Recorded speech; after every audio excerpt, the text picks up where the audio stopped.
Alright, we're back again. This is Roger with Steampunked Out and Nemesis gear and doing another wand making video. This is another watch me work and jabber on. I got this one edited down to less than 20 minutes, so there's a lot of stuff I've kind of cut out, but last one took a really long time to upload, so we're going to try to do it a little bit faster this time. This one I decided to make, I'm going to try a new technique, and I'm going to use maple wood because I want to try to dye the wood and get some different colors, and so that turned out pretty well. And right now I'm just basically roughing in the round, and then I've got to get the shaft of the wand down to around 3/8 of an inch or so that I can work down, and I'm going to put those into the jaws. So that's what I'm doing here. Um, just making sure that I've got the same thickness there. And then I work these wand shafts down into sections. If you've watched my other videos, you'll see it works best for me to work the wand shaft in a section, and then I can put the jaws on so that way I get less vibration on the wand.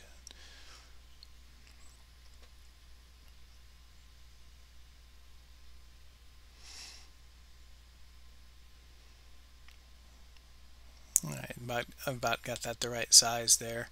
And I'll do a really quick sand on here just to kind of make sure it's nice and even, and then I'll cut off the end there that's on my spur, and then that'll be ready to go into the chuck.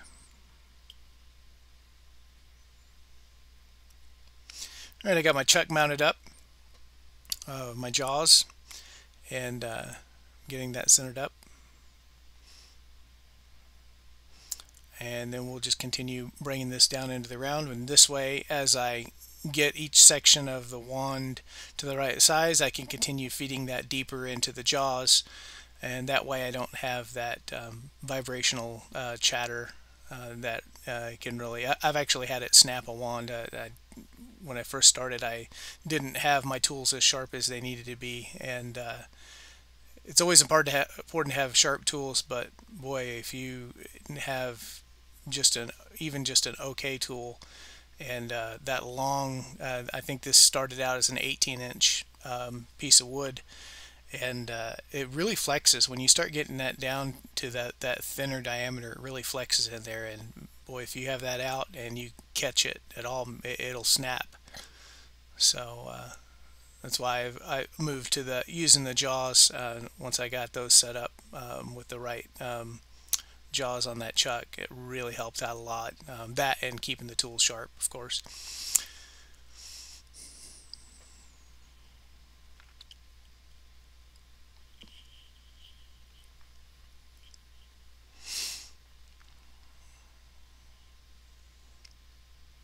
I've about got this down nice and steady here. I have one more section to work down.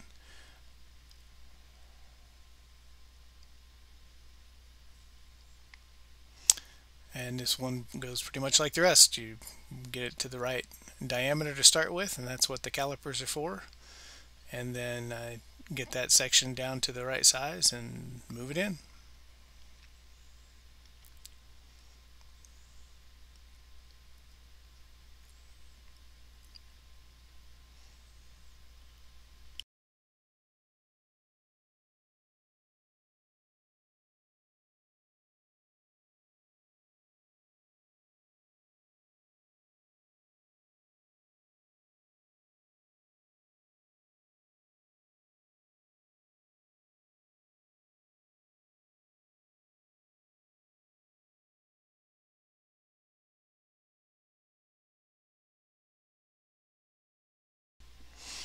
Got now that switched out to a shorter tool rest because I'm about to start working on smaller and smaller links of the wand. And now that it's all nice and round, I'm going to measure out where the handle's going to be. So I give myself about half an inch extra. This, like I said, this wand started out extra long, so I had a lot of extra to trim off there. So I'm kind of marking in about where the features on my handle of the the pommel, the grip, and then the transition between the shaft, the blade of the wand, and the grip of the wand there. You can see here I figured it was 18 inches. I think I cut it down to 14 and a half final measurement on this one, right about 14 and a half. And that allowed me to get that farther into the jaws. And now I'm going to start working the shaft down and then start working on the handle.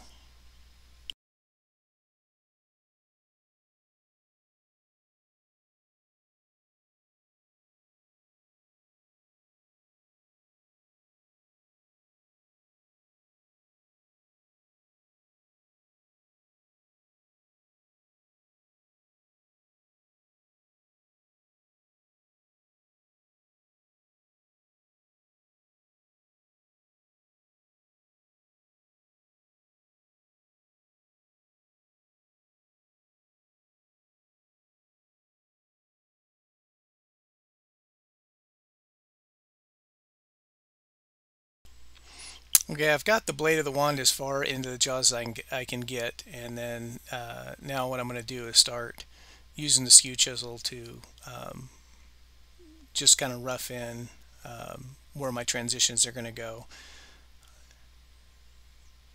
And once I start working on this, those pencil lines go away. So this is just a little, this cut's a little bit deeper. That allows me, once I start working it, to see where I'm at. And I decided to go with 3 coves here for the handle, and I really like the way that looks, but I had to measure and divide this out and figure out where my peaks and where my valleys were going to go there. So that's what I'm going to do there. And then I'll use the parting tool here, and I'm going to take down the center of the valleys there, or close to, just to kind of get a ballpark of how deep I want those valleys to go. And then on that transition between the handle and the blade there, what on a sword would be where the quillions or the guard would be, starting to get that roughed in as well. And I'm going with a simple kind of domed shape for the pommel,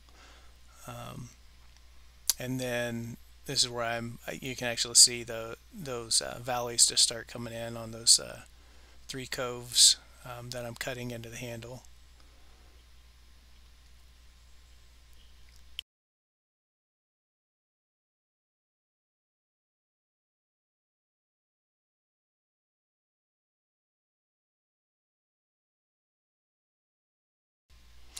Now I'm going to decided to deepen the groove for where I did the parting tool, because I'm using my wire, and I'm going to burn some division lines in here, and you'll see that actually works out really well. But I decided I want like a peak, and then later on I want to come in and try inlaying silver paint into these grooves, and that seems to work really well. So right now I'm just really getting those nice clean coves in the handle, in the grip.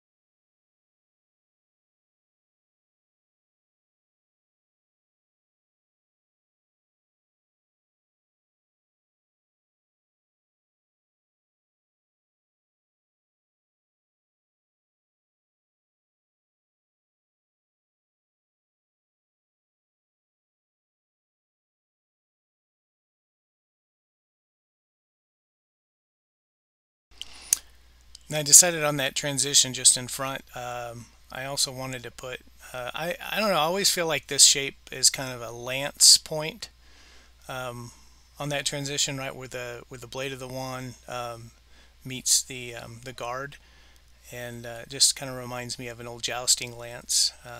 So that's what that little cove is for there. And then I'm going to angle this down. I'm going to do some design work on that in a minute, and you'll see. Again, I want to put a transitional wood burn there, or on the transition I'm going to do some wood burning there,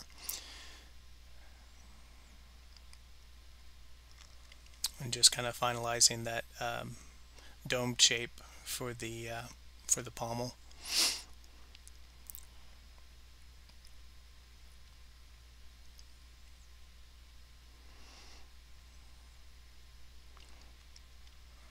And then kind of cleaning up that transition for the tip of the lance transition between the guard and the blade of the wand. And then it's sanding. It's something that you really can't see when it's sped up this fast, but some of these wands just really chatter, and there's a lot of chatter lines. They're just rough spots,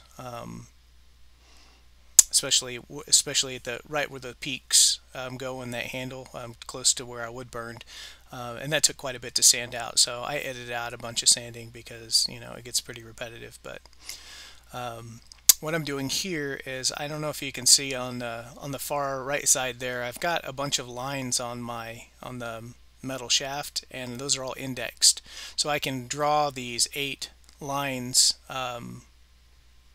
that go there, and they're all the same distance. And what I'm doing here is measuring this out, and then I'm going to do a sort of a crisscrossing spiral checkerboard pattern here, and I'm just kind of drawing out the layout for those.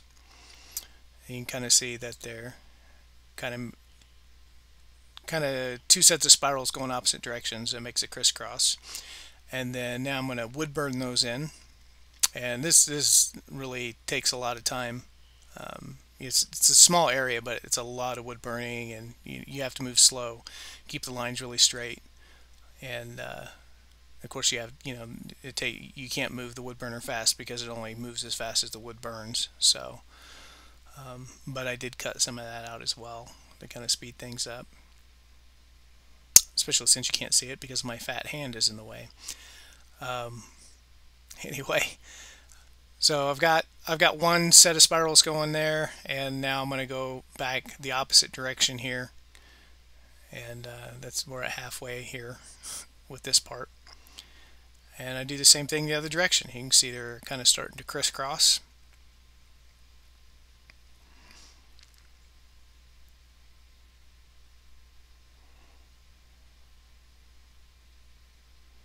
And time-wise, we cut out a bunch of that, and I'm just finishing up the last of the crisscross lines there. So now I've got to clean up the grooves on this and get all the charred, loose char out of the grooves, and that's what I'm using the brass brush for.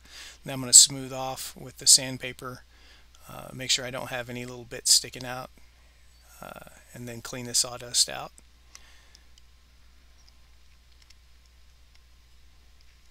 And then it's going to be time to part the handle off of the tailstock spur there. This always makes me nervous doing this. I'm afraid it's going to get in a bind or something and a piece is going to come flying up, but you can see how it kind of comes loose there, and just wiggle it off. And then we'll just sand it up a bit, and we're going to move to use some other tools to clean up the little rough spot on the pommel there.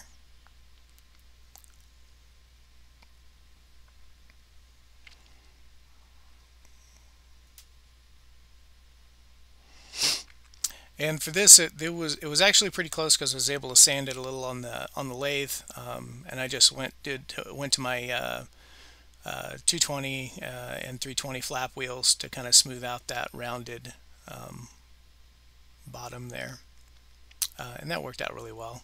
So it was pretty quick to clean up. And then over to the disc and belt sander to put a slight taper on about the first 3-4 inches of the wand tip there. And once I got that shaped and the tip shaped where I wanted, then again back to the flap wheels, and that kind of finalizes that shape and gets it nice and smooth. So get all the shaft worked up here. I skip some steps. Usually I sand it a little bit finer on the lathe and then burnish it, but because I'm going to use an alcohol based dye on this, that's going to raise the grain a little bit. So I only did a preliminary sand on the lathe, and then I went to the dye, and I missed a little bit of footage here. This is the second coat of dye. The first coat goes on pretty much the same. I use these little sponges, and of course I forgot my gloves, so I have dye all over my hands. And yeah, all I'm doing is just working the dye into the wood and letting that dry, and wiping off, buffing the excess. So I'm going to buff the excess dye off here, off the outside.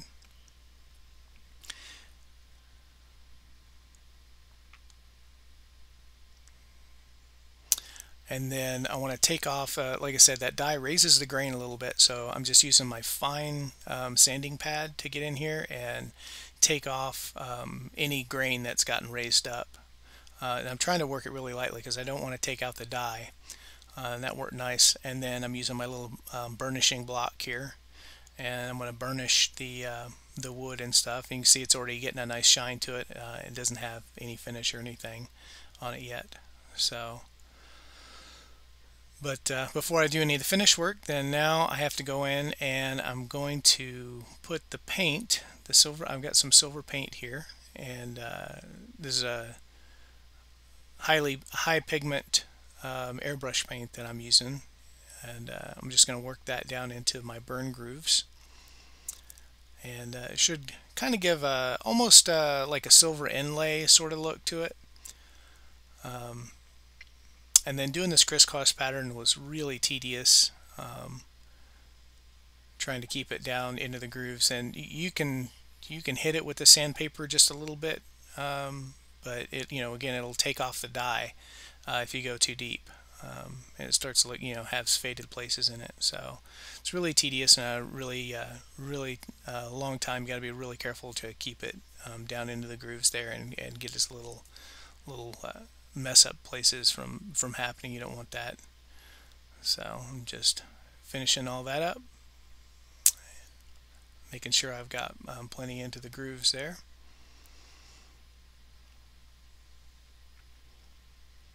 And then I'll just let it dry for a while, which again, I don't show paint drying because nobody wants to see that.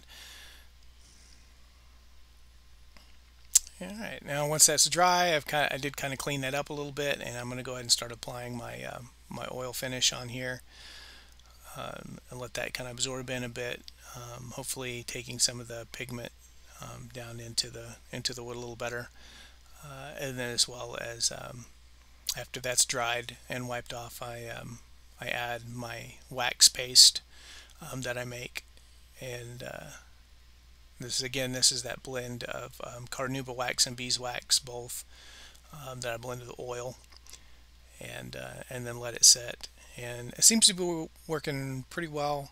I think I'm going to change my mix just a little bit next time. And yeah, then let it dry overnight and harden and finish up. And then the next day I come in, I'm just doing a quick buff on this and bringing the shine out to it, get that final finished look to it. I was really pretty happy with this. I really normally like the wood grain the way it is, but so I wasn't sure how I was going to feel about the black, but ebony wood and stuff like that, those really black woods are just terribly expensive. So doing it this way saves a little bit of the price. But yeah, actually, especially the handle, I really like the wood grain and the green. So anyways, if you liked it, we'll hope you like and subscribe, and make sure you check this out for sale on Etsy.